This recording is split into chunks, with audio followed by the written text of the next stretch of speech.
Vamos a nuestra mesa y a recibir a los próximos invitados. Le vamos a dar la bienvenida a Leandro Santoro. Gracias por venir. ¿Cómo estás? Legislador porteño por Unidad Ciudadana. Y a Iván Carrino, economista. Gracias por estar aquí con nosotros. Hola Lorena, Nicolás, ¿cómo andan? Bien, muy bien. Le propongo a Nico que hagamos una especie de bajada de toda esta historia para después avanzar con preguntas con ellos. Sí, hay una cuestión que habría que empezar a poner blanco sobre negro, que uno de los serios problemas que tiene el gobierno es la costumbre ya cultural que tenemos de cómo nos fuimos acostumbrando a no pagar nada de luz o a pagar precios simbólicos por la luz, por el gas, por el agua, y que eso termina generando una alteración de nuestras propias costumbres de consumo. ¿Por qué? Porque lo que no gastás en un lugar lo podés derivar a otro lado de consumo y que después te termina repercutiendo cuando se empieza a actualizar las tarifas. El dato que surgió hoy no es mentira, basta que con que uno recuerde que las tarifas dolarizadas, cuando te sacan del año 2000, todavía era 1 a 1, todavía era dolarizado, y una casa de 3 ambientes con 5 personas pagaba un promedio de 120 pesos, 120 dólares la energía eléctrica por bimestre, no era mensual, sí. Pero bueno, se pagaba precios dolarizados. Ahora, desde el punto de vista de las cuestiones hogareñas, se puede entender el planteo de, bueno, no busquemos el caso individual, vayamos por la general, porque ayer lo vimos con los montos, con la encuesta que nos trajo Timerman directamente, sí. Que se veía que eran pocos los que pagaban demasiado y muchos los que pagaban poco. Poco para los parámetros de los que pagan demasiado.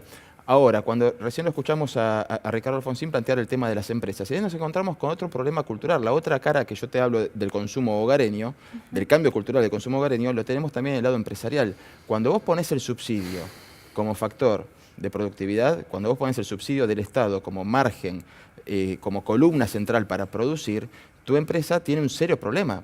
Entonces, ¿qué hacemos? No tanto con la empresa, sino con todas las familias que dependen del trabajo de esa empresa, y eso es un serio problema que se debe abordar en paralelo a la actualización tarifaria, que la actualización tarifaria es inevitable, pero es inevitable desde un punto de vista lógico. Se actualizaron un montón de precios de nuestro consumo diario y nadie se queja, pero cuando se actualiza la tarifa de luz y de gas, ahí sí ponemos el grito en el cielo. ¿Qué hacemos con las empresas? Eso es algo que el gobierno debería abordar con urgencia. Iván, ¿había que aumentar las tarifas?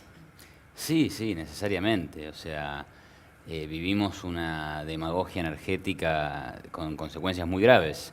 El dato que comentabas vos, en el año 2000, más o menos, de un ingreso familiar, el dinero gastado en una tarifa de luz y electricidad se llevaba 4% del ingreso. Y en el año 2015, 0,7%. Es decir, o sea, uno diría, fantástico, mirá cómo bajaron los precios, pero ¿cuándo es que pasa eso? Cuando hay un aumento de la productividad fenomenal, cuando de repente acá hubo una lluvia de inversiones. ¿Pasó todo eso? No pasó todo eso. Lo único que pasó es que el gobierno dijo, hagamos inflación y controlemos el precio de la energía. La inflación desde el 2000 fue 1.400% y el precio promedio de las tarifas aumentó 130%. Entonces, cuando a vos te pasa eso, cualquiera entiende que la consecuencia natural de esa situación es que se te acaba el producto. Nadie lo quiere producir, porque de repente tus costos fueron mucho más altos. No te conviene producirlo. Y eso pasó. Se corta la luz, se raciona el gas. Entonces, es invivible esa situación. La economía con esa situación no crece. Entonces, necesariamente tenés que permitir que los precios expresen la realidad de lo que está pasando detrás. ¿Se podría haber hecho de otra manera, Leandro? Sí, obvio, es un desastre esto. Es un desastre, estamos hablando de política de shock, esto es electroshock. 1000% aumento, 1200 en el agua, 1400 en energía y salario con paritarias de 15. Es una falta de respeto total lo que se está planteando acá. A ver, en primer lugar, los servicios públicos no necesariamente tienen que tener las mismas reglas de juego que otros productos de la economía. Porque vos sin galletita podés vivir, pero sin luz, sin gas y sin agua se te complica. En segundo lugar, el Estado, si no interviene para redistribuir el ingreso, la misma dinámica de la economía capitalista lleva a la concentración en pocas manos y a la exclusión. Lo que se buscaba, me parece a mí, con la política de subsidios era, en una etapa de contracción de la economía mundial, después de la crisis del 2008, evitar caer en una recesión y tratar, a partir de mecanismos de redistribución del ingreso, ponerle plata en el bolsillo a la gente para mantener el consumo. Ahora, ¿nunca se intentó que fuera por otro camino para que las tarifas llegaran a tener una coherencia? Cristina habló de la sintonía fina en su momento, después La crisis mundial también se profundizó, o sea, la sintonía fina era reactualicemos un poco las tarifas. 400%. Creo que estaba todo el mundo de acuerdo en la necesidad de que había que reactualizar las tarifas. Esto no está en discusión. Nadie dice, ojalá nos diera la economía como para poder tener todos los servicios públicos gratis, pero nosotros somos conscientes que los precios muchas veces también ayudan a coordinar las necesidades de la familia. Pero no esto. A ver, esto es una locura lo que pasó acá. Que nosotros lo querramos naturalizar diciendo que la pesada herencia, todo lo que dijo recién Iván, todo mentira. Acá se vino a decir, Leandro, déjame refutame los datos. Te lo voy a refutame refutar. los datos La porque producción si no- de petróleo y de energía en la Argentina disminuyó con el tarifazo. Vinieron a decir primero que... déjame terminar. No, bueno, pues así, son datos oficiales, sí, inclusive pero te voy a publicados por el contar. cronista comercial. Sí.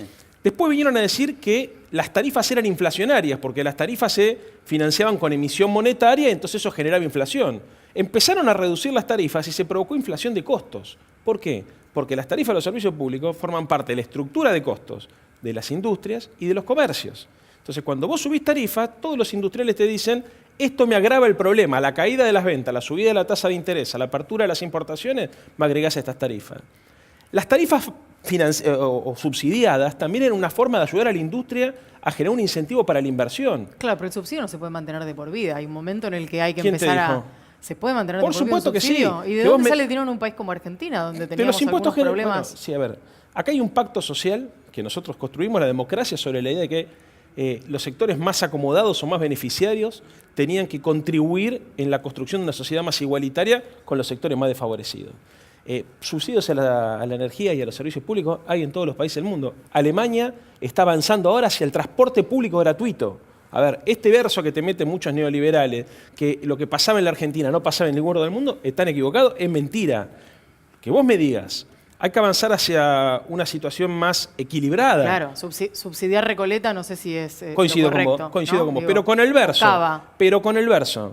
de que se subsidiara el gas para que las clases altas calefaccionen la pileta, hoy el presidente de la Nación se junta con obreros de la construcción, como hemos visto la vez pasada por televisión, y les dice, muchachos, en su casa con pullover y con gorro.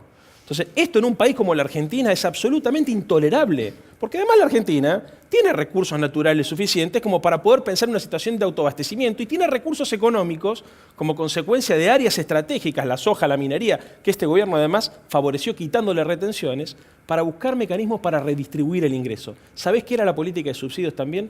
Una forma de meterte salario indirecto en el bolsillo, de ayudarte a redistribuir la riqueza, a que tu poder adquisitivo sea mayor como consecuencia de la intervención del Estado. A ver, me parece que, como idea general, lo que está planteando Leandro es esta idea de que Argentina es un país rico y que lo único que necesitamos es redistribuir, es la idea que nos ha llevado al colapso, porque lo que genera es una sociedad de saqueadores entre sí, que hay que sacarle a uno para darle a otro. O sea que ahí no crece nadie quiere invertir, y es la historia de la Argentina, un país en decadencia total.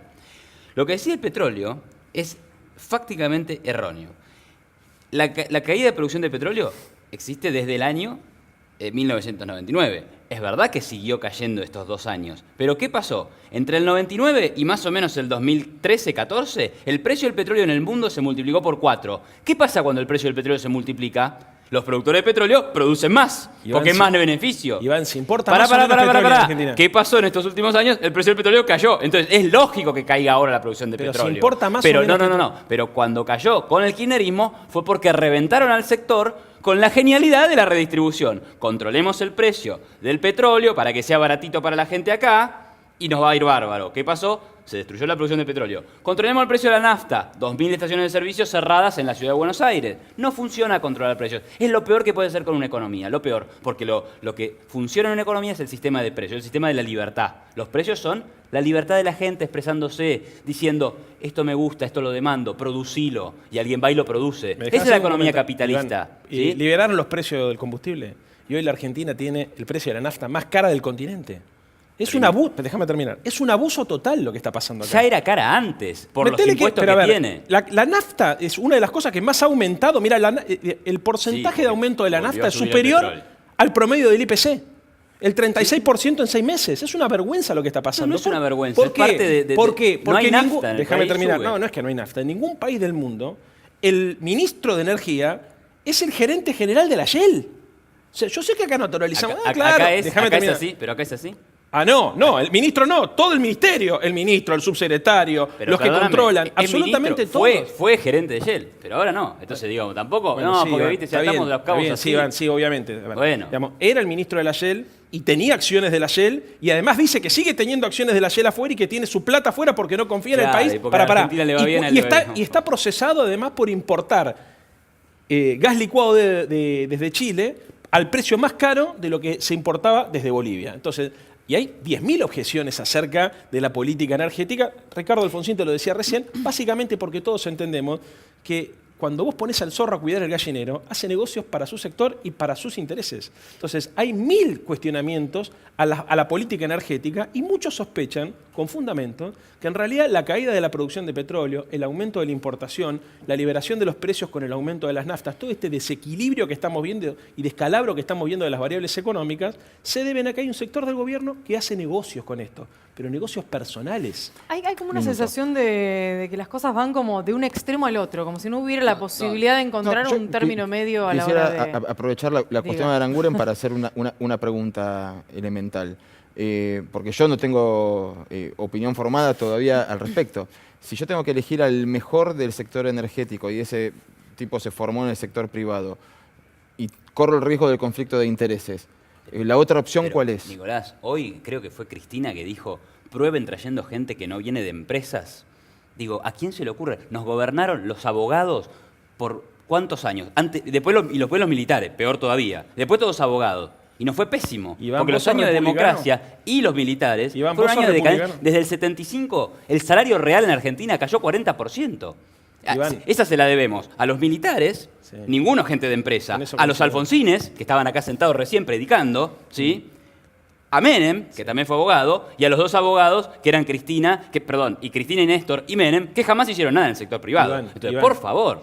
la peor caída del salario, la peor destrucción del aparato productivo se dio durante la dictadura militar y sobre el gobierno de Menem. Sí, con Alfonsín Déjame seguro terminar. no pasó nada. Con Alfonsín No, también bueno, hubo problemas, por digamos, pero los números fríos te indican, digamos, que la mayor destrucción de poder adquisitivo del salario fue durante la época de la dictadura y durante la época de Menem. Y si bien es cierto que el poder ejecutivo estaba al frente, el ejército, digamos, o la junta militar, y en el caso del menemismo, un sector del peronismo entreguista, los que conducían la economía eran los neoliberales.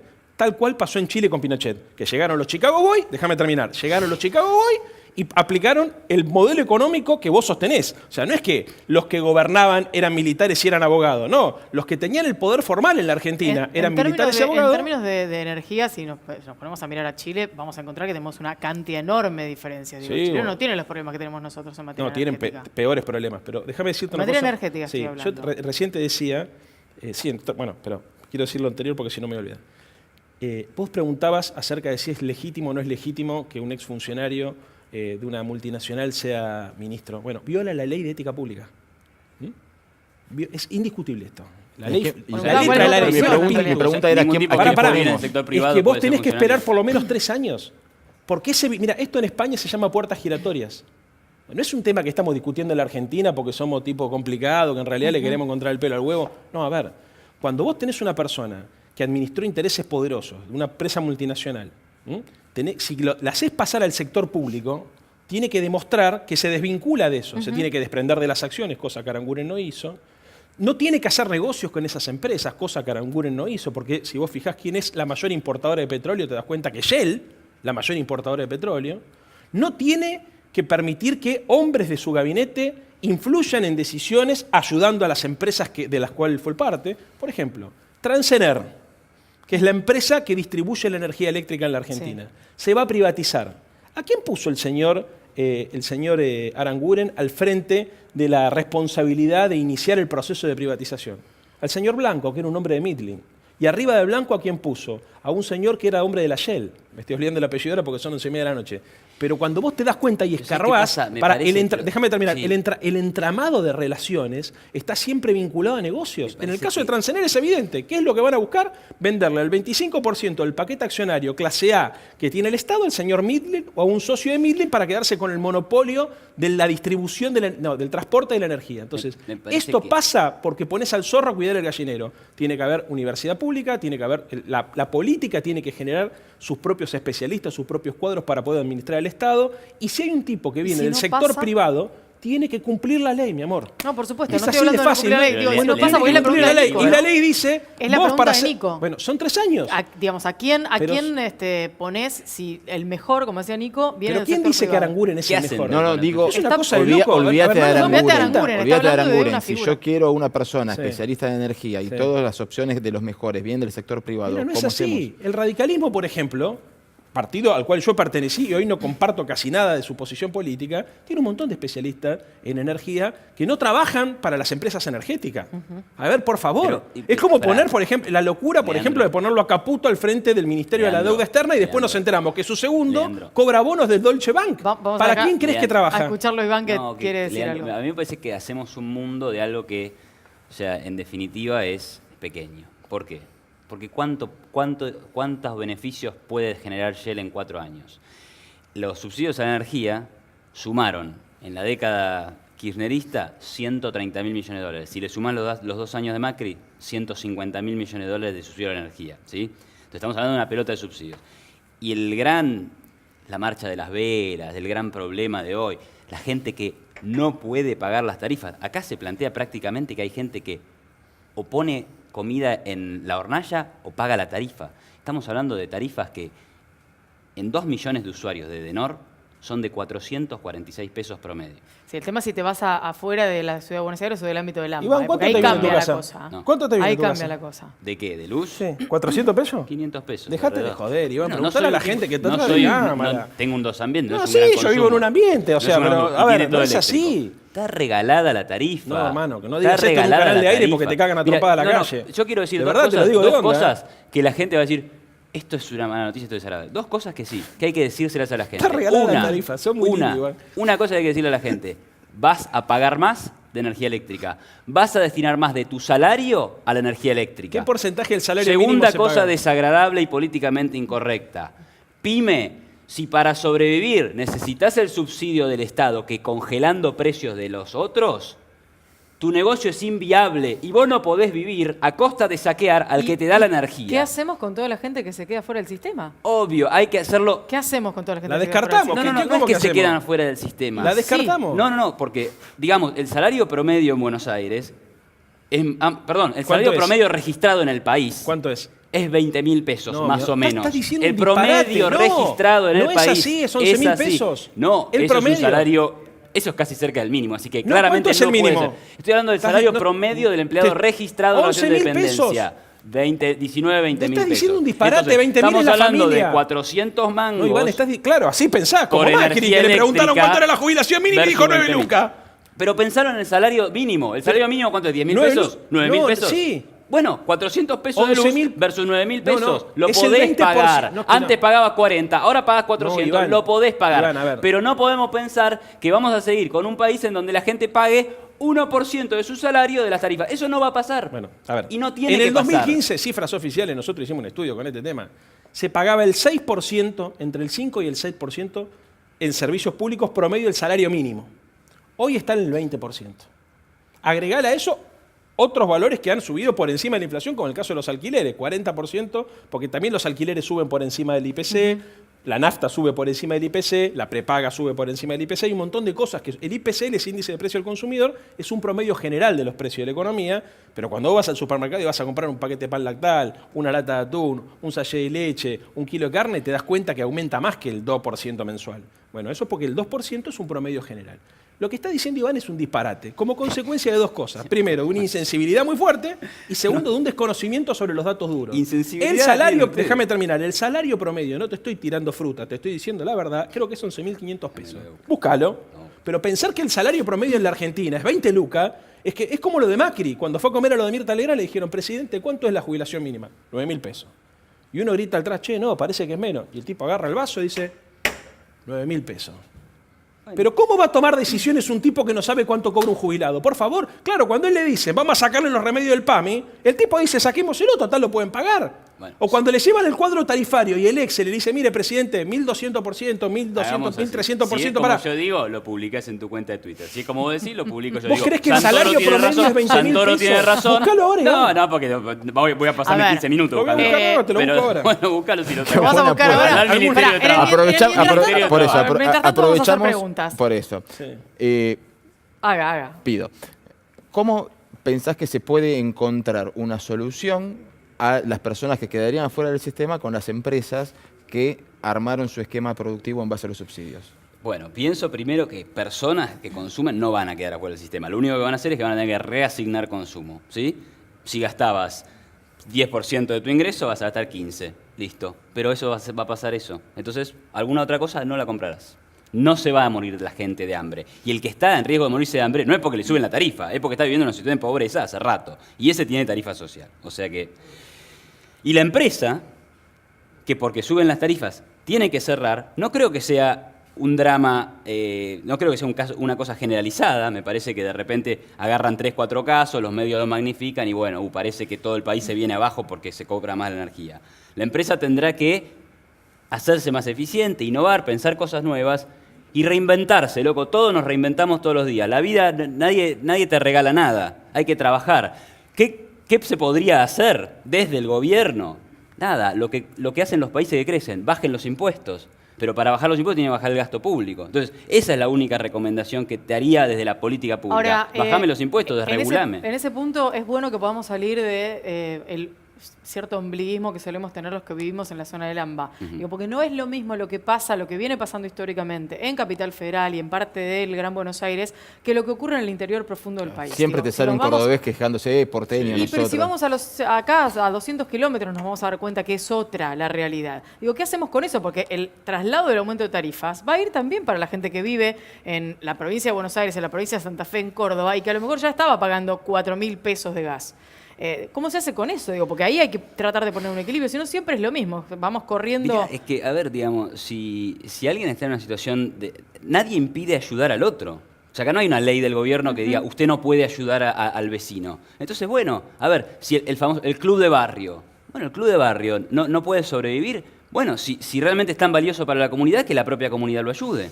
Los vecinos, los que están cerca, ¿no? Digamos, si lo valoran, paguen más. No, estoy buscando. Arancélenlo. buscando. O sea, Tengo problema con el wifi. A ver, una cosita. nosotros no vivimos, los que estamos en el sector privado, no vivimos pidiéndole un subsidio al gobierno. Nos reinventamos, hacemos lo que podemos, estudiamos, trabajamos, ¿sí? Digamos, entonces, la vida es así. Y cuanto más existe esa filosofía, mejor nos va a ir, porque entendemos que dependemos nosotros mismos, no de que me la da otro. Y encima cuando te la da otro, se la está sacando al vecino, porque el gobierno no crea nada. Entonces cuando da un subsidio, lo cobra por otro lado. Tenemos el minuto final y tenías algo para agregarle. Sí, eso se llama, no, está bien, estaba buscando y lo dejé hablar, es muy lindo lo que dice, porque eso se llama meritocracia. La meritocracia parte de la idea de que en realidad uno en la vida está solo y depende de su esfuerzo individual. Lo que ocurre en realidad es que nadie está solo y depende de su esfuerzo individual. Uno también hereda la capacidad adquisitiva y los contactos y el poder simbólico, el capital simbólico de su familia. Depende mucho dónde naciste para saber de dónde partís. Una sociedad, además, es un esfuerzo colectivo y una construcción colectiva. Y el Estado lo que hace, en general, con los países que pretenden vivir en una situación de armonía social y de equilibrio, es trata de ayudar a los más desfavorecidos, achicando las brechas en las diferencias de ingresos y fundamentalmente en la calidad de vida, para no generar tensiones sociales que después provocan violencia, que provocan inseguridad, que provocan problemas graves como embarazo adolescente, tasa de suicidio elevada. Todos esos problemas que nosotros vemos que tienen que ver con la vida cotidiana de nosotros se agravan en las sociedades más desiguales. Las sociedades que propone Iván, tenés tasa de suicidio más alto, tasa de embarazo adolescente más alto. Sí, claro. Cuando vos cruzás, pero eso lo dice Naciones Unidas, cuando vos comparás los 7 problemas sociales más importantes y los medís con la distribución del ingreso y con la distribución del ingreso te das cuenta que las sociedades más felices son las más igualitarias. Tenemos que cerrar. Está buenísimo este debate. Tenemos que cerrar. Les quiero agradecer que hayan aceptado debatir con esta apertura y que vengan. Iván trajo un libro. Mira, él es muy meritocrático, pero necesita de ustedes para vender su libro. ¿Te das cuenta? Ahí tienen un ejemplo. Él necesita de todos ustedes para vender su libro, pero él se la arregla solo. Él se la arregla solo, pero vino acá a hacer el chivo. Y no le cobres, además. No, para nada. Liberalismo económico, ahí está el libro de Iván. Los invitamos para una próxima, que fue muy lindo tenerlos aquí, así que gracias por haber venido. Gracias a ambos.